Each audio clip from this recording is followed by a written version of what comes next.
What's going on, fishy friends? Rich here, Rich's Fishes, and today we'll look at some apistos. Well, we'll probably look at some other fish too. But I'm hiding across the fish room right now so I don't spook these Apistogramma. There's one of the female hongslois, and there's the male back there.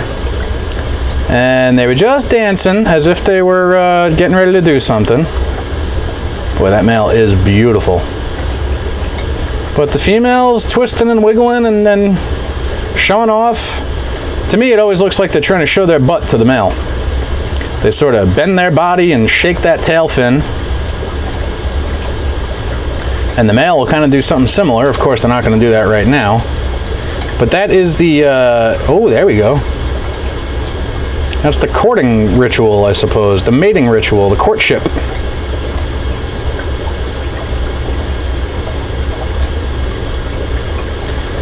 But this male spooks easily, so I need to sit over on the other side of the fish room and zoom in, and it makes it very difficult to film. And right now, he is in the reflection of my brine shrimp hatchery, and almost impossible to see. There's the brine shrimp hatchery there, and that's reflecting off the side of the tank because of the light.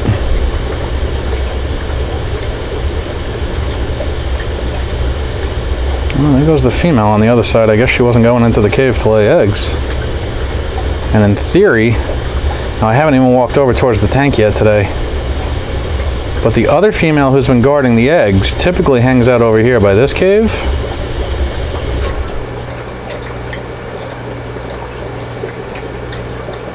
I don't see her right now.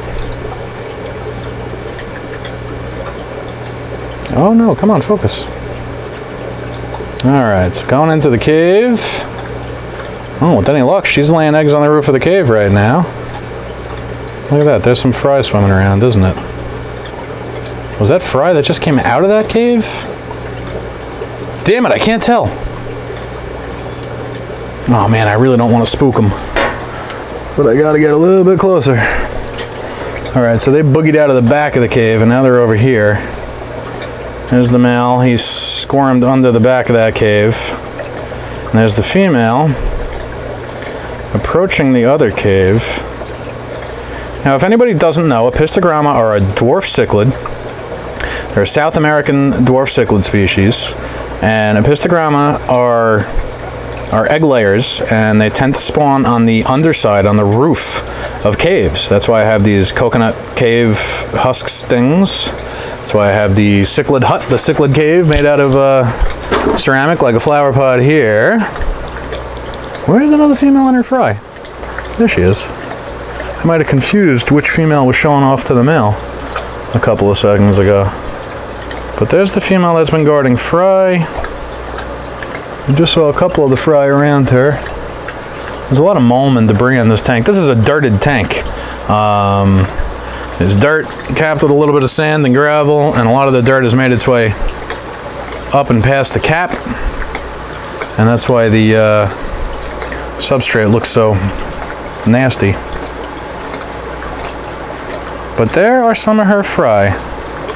Now, I don't know if there's been more than one spawn, but initially I was only able to count 2, 3, 4, 5, maybe 6 fry at one time at the most. And suddenly it looks like there's more fry around her than that. Not as much as I would hope. Sometimes you literally see the fry swarm around the parents. It looks like a cloud of dust around them. But that's not the case right now. So there's the other female, the one I think was just showing off for the male. Now, of course, I don't see the male anymore. He tends to hide very, very well.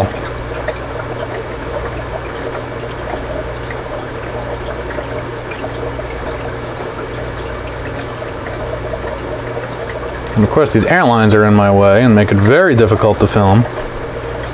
But I'm just going to have to deal with that right now.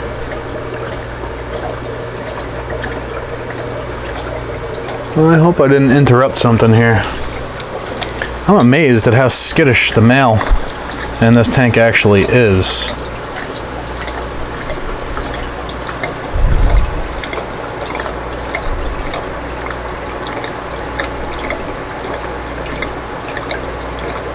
So you can see the fry bumping around, bouncing around down in the gravel. I've not yet fed my baby brine shrimp today. And it looks like my batch is ready. You can tell there's an orange hue to the water. And typically once the brine shrimp hatch, you get that orange pinkish... Orange? Pink? I don't know, I'm colorblind, so forgive me if I get that color wrong, but to me it's kind of orangey. Maybe pink is the right way to say it, but I'm going to say orange. So the brine should be hatched. And what I'll do is I'll turn off the airflow, allow everything to settle.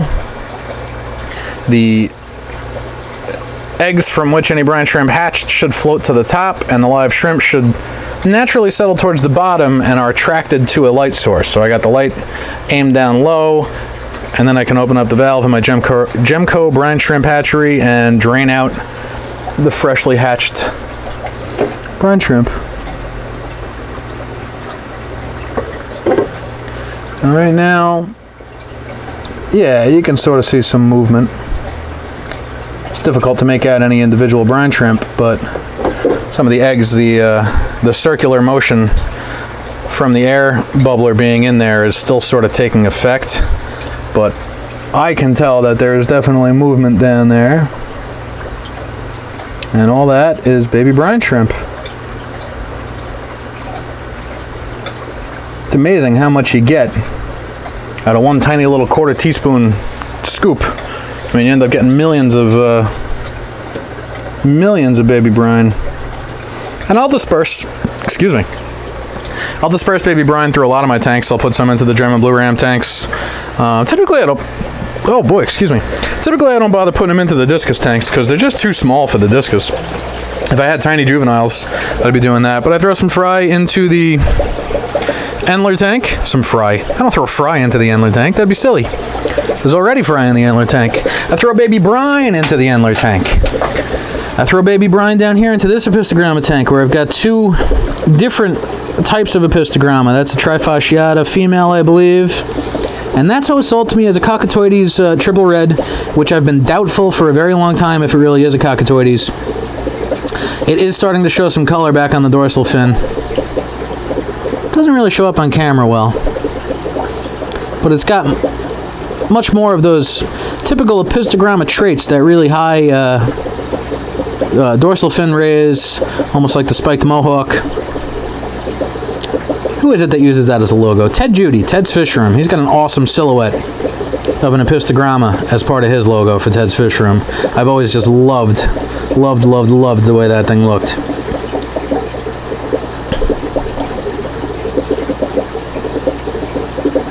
And then hongloi I was just showing, he develops that real nice looking extended finnage on the dorsal as well. Males more so than the females. Females of almost all Apistogrammas are typically a bit more drab. That female that just bounced away back there, definitely a bit more drab. And female apistos, I don't know, I sort of think they all look the same, no matter what type. And it's interesting, when females are ready to breed, they turn like a bright yellow / orangish color. And both of the females in the hongsloi tank are currently displaying that breeding color. There's the male. Of course, he's got his fins down, so you can't see that cool dorsal. There it goes. It's real cool when they flare up to try to show off.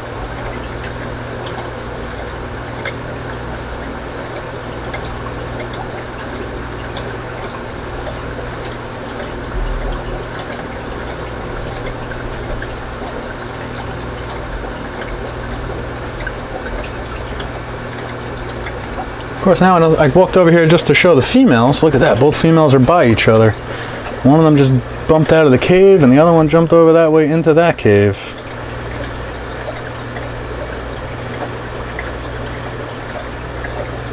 Alright, male is shimmying and shaking inside the cave. That's always a good sign.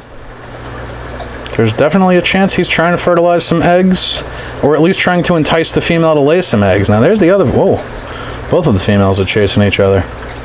But you can see both females look kind of similar right now and have similar coloration to the male. That's because they're in their breeding colors. They like to dress up and show off when it's time to do the deed. And they got to make sure they get noticed by the males. So they color up. They put on a fancy black dress, nice set of high heels. They do their hair, they do their makeup.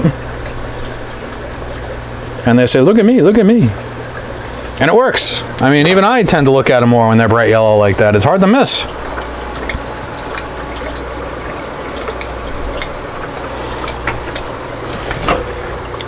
Let's see, there's the female with the fry. And even while guarding fry, she's still that bright yellow color. I'm not sure exactly when that coloration ceases, when it goes back to her typical drab coloration. Matter of fact, these hongsloi, these Apistogramma hongsloi, when I got them a couple of months ago now? Jeez, I'm not even sure. Got these from Coral Bandit. And these females looked like they were in their breeding colors from the second I opened up the bag that I got from Tom. And they've been showing that color basically ever since I put them into this tank. So I don't know if there's any apisto experts, any dwarf cichlid experts that can tell me a little more about when I should expect that breeding color to fade, if ever, if at all. I don't know. Well, it's getting hot down here in the fish room. I'm starting to sweat. I am zoomed in way too far. Oh, let's zoom in further. Closer? More? Less? I'm starting to sweat. It's hot down here in the fish room. I was not prepared to come down here and really do anything right now. I'm still in a long sleeve shirt. Nobody likes wet sleeves working on fish tanks, and it's just hot in this fish room, and I'm wearing pants. Usually I put on a pair of shorts. How hot is it, you might ask? Well, it's about that hot. 9,000 degrees, I think that says, right? Yeah, 1,000, 2,000, 3,000. Yeah, 9,000. Now, it's about 84, 82 or so in here. And I sweat when it's about 72, so I'm dying. So I'm going to go put on my fish room attire, which is typically my pajamas, which is typically a pair of shorts and a t-shirt, maybe some flip-flops. And I'll get back down here to do some water changes and take care of some maintenance and stuff. But for now, guys, that's it. Comment, rate, subscribe. Let me know what you think. Give me a thumbs up if you like what I do. No, I wasn't picking my nose. I was scratching, I swear, on the outside. And I'll see you guys in the next video.